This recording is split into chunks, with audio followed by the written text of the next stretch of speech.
Welcome back. Schools and other educational institutes across the country are reopening in various states in a graded and phased manner.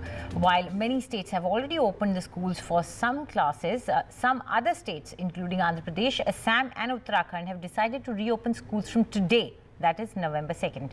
Along with these states, Kendriya Vidyalaya and Navodaya Vidyalaya have also planned to reopen schools across the country for classes 9 to 12 from today. Also with us is Dr. P. Raghuram, who is joining us from Hyderabad. You know, in some countries in Europe and US also, we have seen a link between the number of cases rising and schools reopening. What is your opinion about schools reopening and reopening safely? Indeed. Good morning. Thank you for having me on your show.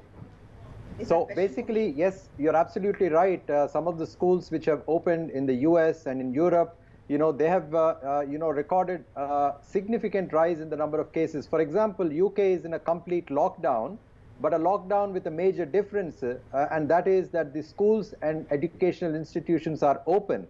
And the Office of the National Statistics in the UK have clearly come out with statements that say that primary school children have a 9-fold increase in the chance of getting infected, and secondary school students 50% increase compared to September.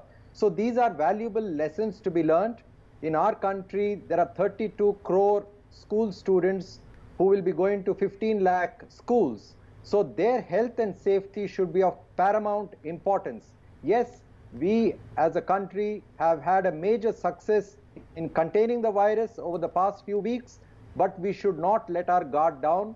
There is an important fact to bear in mind, and that is that children are children. We can't expect them to follow rules just as adults do. In fact, in our country, even educated people, adults, don't follow rules. So we can't expect them. Secondly, although COVID doesn't affect them significantly, they could become carriers and they can carry the infection back home and infect their parents and grandparents who are at significantly increased risk. So therefore, schools and colleges must comply with health and safety regulations. Right. Every school will have inherent problems, so those problems must be taken into consideration. Masking, sanitizers and social distancing must be enforced. There must be orientation in every school at the time when students come, right from the time they get into the school bus to the time they enter. There must be thermal scanners, there must be sanitizers at the entrance, there must be a separate entrance and an exit so that students don't come face to face, and strict enforcement of these guidelines must be done. Otherwise they will become super carriers. Doctor, just before I leave, do you think that it's time that people start thinking of sending children, and what would be your message to parents right now? Yes, I think the message is that the health and safety of our children is of paramount importance. We must remind ourselves that if wealth is lost, nothing is lost. If education is lost for a short period of time, nothing is lost. But if health and life is lost, it cannot be regained. Absolutely. So we have to ensure that we follow strict regulations.